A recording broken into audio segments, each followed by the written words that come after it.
Up next we have Odd One Out, a very obvious non-canon story about a Spartan designated 1337, or Leet as the fellow gamer kids refer to it as, and how he gets stranded on a planet and has to survive alongside a bunch of kids he finds on his journey. It's very anime-esque, and because of its decision to be non-canon, I won't be judging it based on its source material too hard, which is lucky for me because if I did, I would most likely rip my hair out in frustration. So we start off with Leet falling off the pelican he's being transported in, with Chief and Cortana noting he's done this before and that he'll be fine, with Leet screaming as the pelican leaves him behind. Okay, why? Like, I know this is a comedic episode, but why doesn't the ship just turn around? If the pelican was destroyed, that would make sense, but no, it's fine. It just chooses not to pick up one of the UNSC's greatest assets. You fucking donut. We get a comedic moment where Leet tries to introduce himself to some of the kids that find him, only for him to get beat up by their pet dinosaur. Discovering his location, the Prophet of Truth sends out a giant chemically altered cyborg brute, Pluton, to go and fight Leet, believing that he is the ultimate Spartan killing weapon.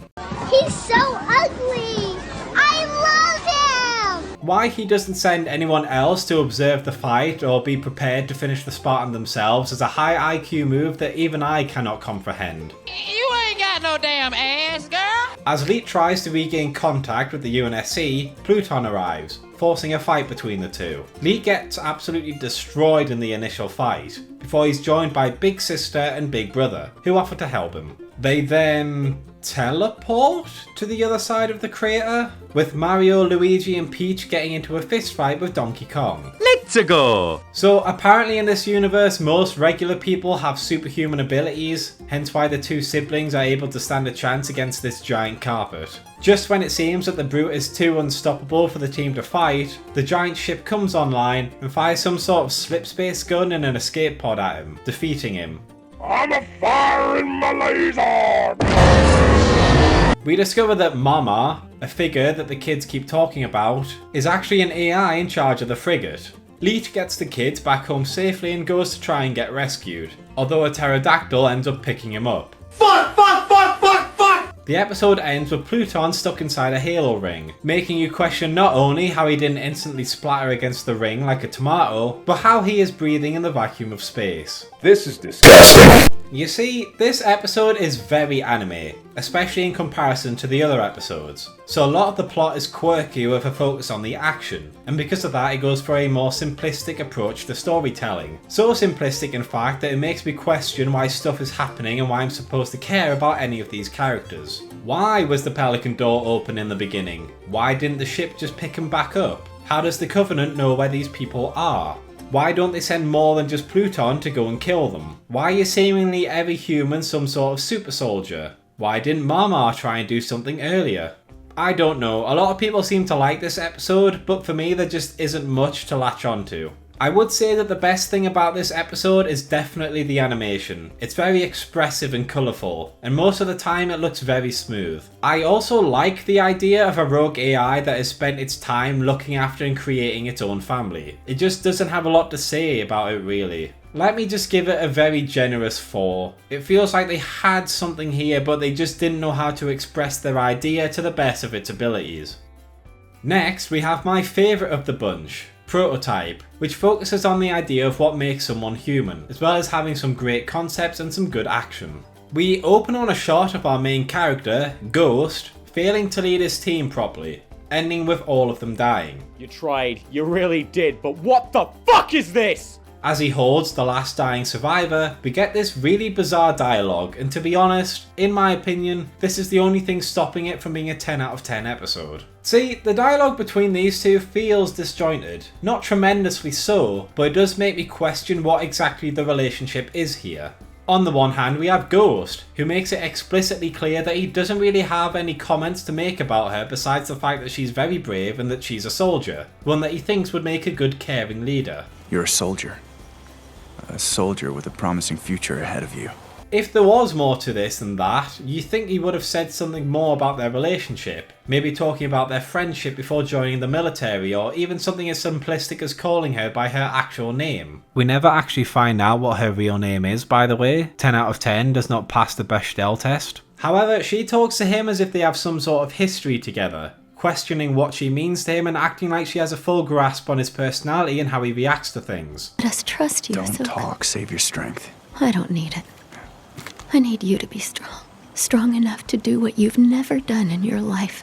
Which, by the context of the episode, these are just random Marines that were placed under Ghost's command for this mission, and then they died. So I struggle to understand why she's talking like this, how she knows so much about him, or why her words in particular hold so much sway over him when apparently this sort of stuff happens to him before. Hence why he was called Ghost by other members of the UNSC, including his commanding officers. So yeah, this is my main issue with the episode. This scene just comes across disjointed as fuck. Which is a shame because if they just had him be a little more personal with her, calling her name and commenting on their history, it would have made it so much better. Like, it still works, but it's the difference between a well done steak with oven chips and soggy onion rings and a medium rare steak with chunky chips fried in beef drippings and golden crunchy onion rings. Also, there's peppercorn sauce.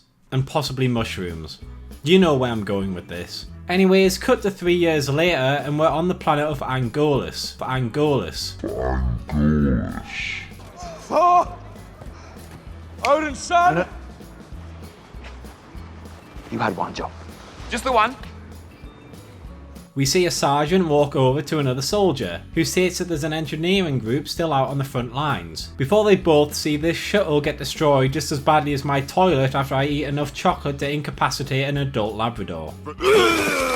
So we see two other people defending the hangar where the engineering group is trying to destroy a weapon system, where it's revealed to the audience that the Marines at the beginning were under Ghost's command and he got them all killed during their first battle, before they themselves nearly get killed. Just before the Covenant get to them, a fucking Gundam just rocks up to them and tells them, "GTFO, you scrubs." It's revealed to be Ghost, who is using the prototype suit to hold off the Covenant so the Marines and the civilians can evacuate. Ghost's commanding officer, who also isn't given a name, so I'm going to call him Angry Pants, gets on the phone and is like, "What is going on here? Breakfast!" Ghost says that he's destroying all the data on the suit, and is now waiting for the suit's countdown to complete so he can activate the self-destruct system, using the time he has left to fight the Split Lips, refusing to let what happened to his first squad happen to the people of Angolas. And just let me tell you, there's something great I love about this fight scene. Just seeing this extremely bulky yet fast robot go to town on a load of Covenant infantry, zipping around like a cricket on meth, really tickles me right in the taint.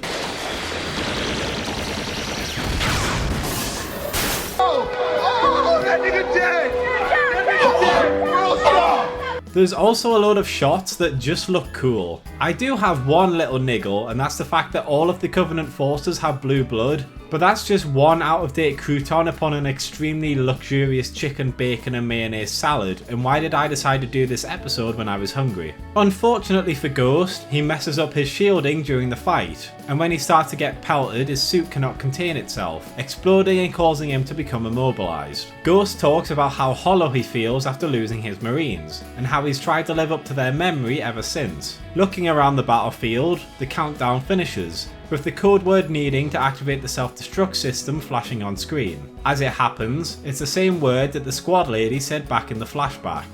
Can you just be human? Reflecting on her words, Ghost activates his 25 kill streak, nuking the battlefield and ending the match with the highest KD ratio. Mission accomplished. Good work. As the people escape, Angry Pants comments that they are engaging the core protocol and will be leaving Angolas, and noting that despite his demeanour and past misconduct, Ghost was both an exceptional example of a soldier as well as a human being remembered as a hero for his actions and accepting the fact that maybe we shouldn't judge someone's entire personality based only on a nickname you gave them. Crazy, I know. Yeah, this is the best episode by far. Literally my only two complaints are small things like the alien blood, and I think the flashback scenes could have been a bit more refined. But apart from that, this episode rocks. The arc is great, the story is simplistic yet engaging, the fight scenes are very fluid and creative, and overall the animation is good and has a lot of impressive shots, with the music very well complementing it. A very high 9 out of 10. Next we have The Babysitter, a story about a bunch of Alpha ODSTs having to be led by a Sigma Chad Spartan on an assassination mission to remove one of the Covenant's councillors from play that will somehow impact the Covenant trade routes. We start in the canteen of a UNSC ship, and holy fuck, I would eat like 90% of this. I really should have eaten something after the last episode, but I've already started. Fuck tomatoes though, who even likes them? It's like eating slightly flavoured water. If there's anyone watching this who likes tomatoes, please leave me a comment in the description explaining why. I'll definitely read it, I promise. So this guy sees a group of ODSTs just chilling, and his immediate response is to just run up to try and sit with them, and it's painfully obvious that it's only done for expository dialogue. Like, he has no answer about why he wants to do it. He doesn't even know who these people are. He just has to do that. Like, imagine you're getting food in a cafe and you see some people you've never met before in the corner, and you just start bolting towards them and wanting to sit with them. Like, what a fucking weirdo. You fucking freak! You're a freak! So, anime boy here, O'Brien, is bitching about someone joining the squad to be a backup sniper for the mission they're going on, only to be told, nah mate, you're the backup for the Spartans, suck it bitch. In the debrief, they are told that they will be assassinating a prophet that is in control of a large section of supply lines, which would hopefully bamboozle the Covenant for a while. The plan is for the group to get dropped onto the planet by disguising themselves as a meteor shower, and they will then travel to the target zone and eliminate the prophet. They also make a secondary objective to look at the ruins located on the planet, as they aren't Covenant in design. So as they drop in the ODSTs, one of them gets bounced around by the asteroid and goes in at the wrong angle. And we see what's happening when a baking potato wrapped in tinfoil is heated up by an industrial incinerator. Jesus Christ! It cooked him like a pig at a luau. What's that? An Asian company minimizing and reducing a role of a black character? What a shocking surprise. So everyone else manages to land safely except for O'Brien, whose pod accidentally lands in a swamp and he starts to sink in. Cortez and Dutch, oh hey, it's Dutch, try and help, but their little baby limbs are no match for the swamp, so the Sigma has to come along to help them out. And it starts off as a really good scene, helping to highlight how, even amongst the most badass of the UNSC, Spartans are just in another legendary league of their own. But then, instead of just helping to get the pod out, they decide to throw the pod hard enough to do this. Now, if your goal was to rescue the person inside the pod, why would you do this? It's not like you're going to get stuck in the mud, there's no emergency that requires a quick action, so why would you do this? Are you trying to turn him into corned beef? The group rally up and the ODSTs go over the plan again, with O'Brien once again whining like a little bitch about not being the primary sniper. Maybe you could stop being such a little bitch. As the group begin their trek towards the sniping point, they come across some ancient ruins being occupied by the Covenant patrol. The group then proceed to go around and pick on the poor little grunts. And one thing I've noticed is that there's this grunt here with a face mask on that I've never seen on a grunt before, and I think it actually looks good. It's almost like a tactical visor. As O'Brien attempts to take out his grunt, he once again fucks up, alerting the enemy to his presence and nearly getting bonked by the chieftain. As the Spartan and the chieftain engage in fisticuffs, O'Brien, instead of moving out the way, proceeds to fuck up again, getting caught in the crossfire and losing a sniper. This guy messes up so much you almost expect a laughing track to play over the top whenever he's on screen. Jesus Christ, see you're a fucking omni-shambles, that's what you are. You're like that coffee machine, you know, from bean to cup, you fuck up. As the Spartan finishes giving the brute one of the worst ass beatings it's ever endured, they once again save O'Brien. And I mean, yeah, he absolutely deserved to be carried around like a little baby, considering he couldn't stealthily neutralize a grunt. You bitch any louder and this place will be crawling with Covenant. As they make their way to the vantage point, collecting data as they go, they end up overlooking the target area. And no. Okay. Brute honor guards. Why? Why?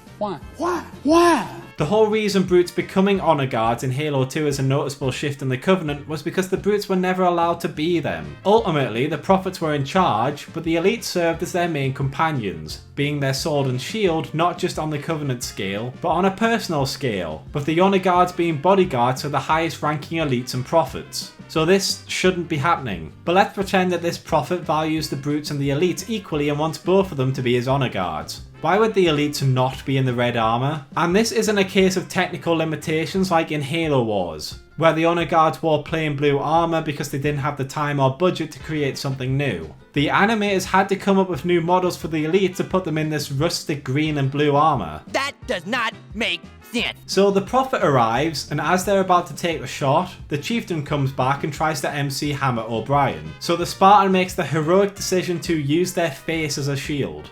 Sometimes my genius is... it's almost frightening. Not exactly sure what these chuckle fucks were doing, because clearly they weren't keeping guard, but at least they finally intervene and give some eye surgery. And then we get the reveal.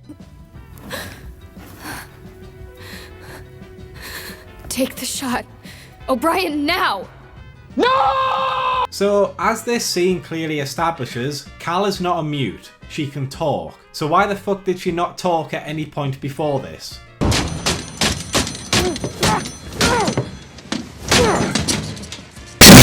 She could have given O'Brien a heads up multiple times to save his life easier, and could have made coordinating a battle plan a lot easier by communicating with the group. But for some reason the writers decided to not have her talk until it could be some sort of big reveal. And before anyone gets on to me about the fact that she's a Spartan and they're ODSTs, so what? Spartans may not be the most sociable individuals, but they're more than capable of talking to people, or at least giving orders to progress their mission. Honestly, this is such a stupid reveal, and anyone that thinks it's good...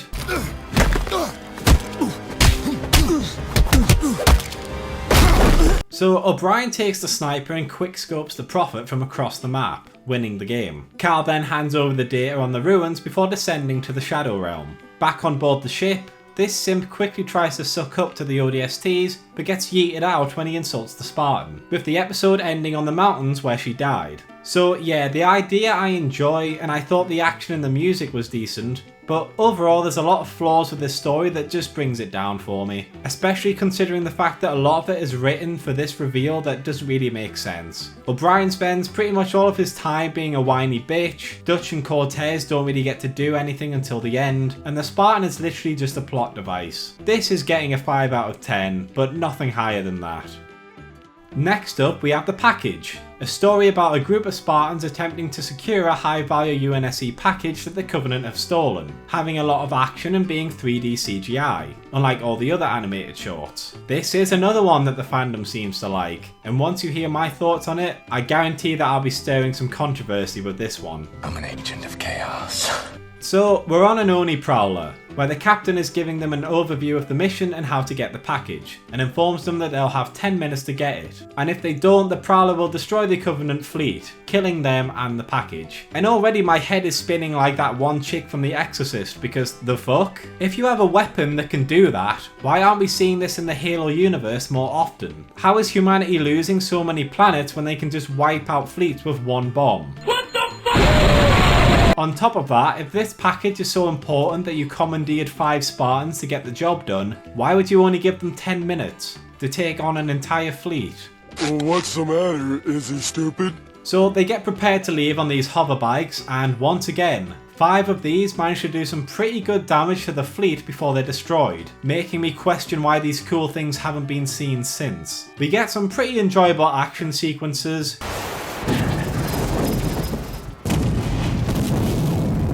Solomon detects a reading and decides to go investigate it, with the Covenant going, "Hey, it's a trap, Lamau," before detonating the bomb, killing Solomon and causing the group to realise that they have cloned the signal and placed it all over the fleet. This also causes them to realise that in that case it's most likely on the most heavily guarded ship, the flagship, and they start Star Warsing their way over there. Now this is pod racing. As they make their way to the flagship, my main man gets smashed between 2 ships, causing him to go from Spartan 2 to a Spartan poo. In order to get into the ship, they just unleash everything into the hangar bay before landing in the ship using a bubble shield for cover. And I mean, yeah, that's pretty cool. Definitely a Spartan entrance. Also, there's these 2 elites. One is a shipmaster and the other is a major. So the shipmaster is the stereotypical, let's just throw as many men as possible at the solution and that'll sort the problem out, calling everyone who doesn't want to die a coward. The major views it as dishonourable to waste so many lives and is more cautious about his actions. So by elite standards, he's basically a pussy. You're a fucking disappointment.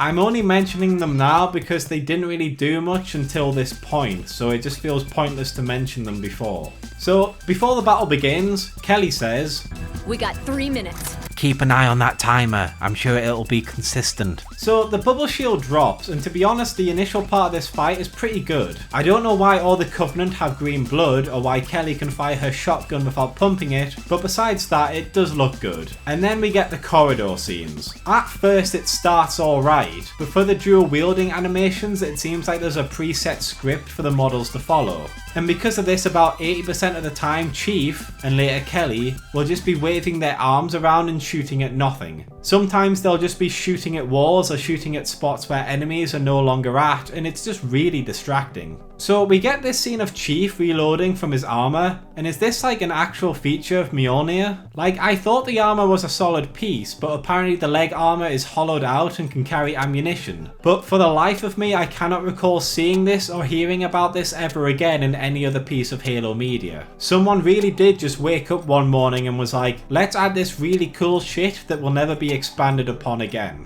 As they start making their way downtown, walking fast, faces pass and I'm homebound, they encounter the Major and two elites, with Fred staying behind to fight them off. As Kelly and Chief get closer, the shipmaster detaches segments of the ship to slow them down, with Kelly yeeting John through space to complete the mission. So Chief ends up at the package and it's a cryopod, and as he opens it up we see a random scientist. So apparently Dr. Halsey has a decades younger sibling with the exact same name who is also involved in the Spartan 2 program, because there's no way this is supposed to be a 52-year-old woman. You don't get to take liberties this big just to justify having a hot science lady appear in your film. And on top of that, it has some really cringy dialogue. It's basically just trying to give Halsey as many popular Cortana quotes as possible and shape the dialogue around that. Don't make a girl a promise if you know you can't keep it. Shut the fuck up. Also, just in case you haven't been keeping track, we've gone well past the 3-minute mark that Kelly gave. So why Chief is stopping to have this pansy-ass dialogue when he knows they're about to get fat-boyed is beyond me. So Chief and not Halsey start leaving the ship when they are stopped by the Major. The same Major that was stuck on the opposite side of the ship fighting Fred. The same side of the ship that you can't get to now because all the hallways have been jettisoned into space. This guy wanted to sword fight Chief so badly that he teleported to the opposite side of the ship through pure will alone. My nigga. Anyways, Chief, in a desperate bid to not die, decides to fire all of his ammo straight into the energy sword, instead of, I don't know, changing your aim to shoot his legs or his arms. Skill issue. So after a sword fight I can firmly describe as, I mean, it's alright. Chief gets disarmed, only for that section of the ship to get broken off and the rest of the Covenant fleet to start slipspace jumping. When asked why he's doing this, apparently now the shipmaster decided it was time to jump out of the system and that the Major will either be killed or become an arbiter to atone for his failure. Yes, you split-lipped idiot. I'm sure when Command finds out you deliberately let a Spartan and a high-ranking resource get away because you decided not to let your subordinate kill them, he will get the blame, not you. Also, a fun fact that I'm absolutely going to take the piss out of, this Major, his name is called Thel. And the reason why he's called Thel? Well, he's supposed to be Thel Vadum, the arbiter that's present throughout the game's timeline. Yes, that's right. Someone looked at the opening of Halo 2, looked at Halo, the Core Protocol, and said, nah, Thel Vadum's story and the way he became arbiter definitely hasn't been told before. Let's tell it. So yeah, this guy was supposed to be this guy. I'm not kidding, you can look it up, it's fucking hilarious. Like, I'm not expecting these third-party studios to have encyclopedic knowledge of the Halo universe, but maybe do a fact check to see if the backstory for a character you want to include hasn't already been introduced. Yeah, that makes sense. So Halsey and Chief try and escape in an escape pod, with the help of Kelly and Fred and a captured Seraph. As it seems they're about to die, the Prowler shows up. Does 10 minutes not mean the same thing in space-time as it does on Earth? Anyways, the team gets on board and everyone mopes about losing some of the Spartans, and Halsey continues to make bad dialogue. Something tells me this is just the beginning. Look, this one was a bit much even for me. The animation design is great, I think some of the action looks great, the models look good, the music is good, and overall the idea is interesting. But some of the fight animation is bad. I've got no idea why the UNSC has such advanced technology to use. There's several aspects of the plot that just do not make sense. The dialogue is mostly cringe towards the end, and the amount of creative liberties taken hurts my soul. This gets a 3 out of 10, and if I see anyone complaining in the comments, it's going down to a 2. So yeah, this has been something. I did have a lot of fun watching these, by the way. It's just that when there's a flaw, there's a flaw. Am I right? Here is the final ranking of the stories. I think I'm being very fair with why they're in the position they're in. And on top of that, in my mind, these are the stories that I could accept as canon and which ones I think don't mesh well with what we know about the Halo universe. But thank you for watching, lads and lasses. Please consider liking, subscribing and checking out some of my other videos on the channel. And if you're feeling really generous, please consider my Patreon or donating through YouTube. I also have a Twitter and occasionally I do live streams. But overall, I just hope you had a great day and hopefully I will see you in the next video.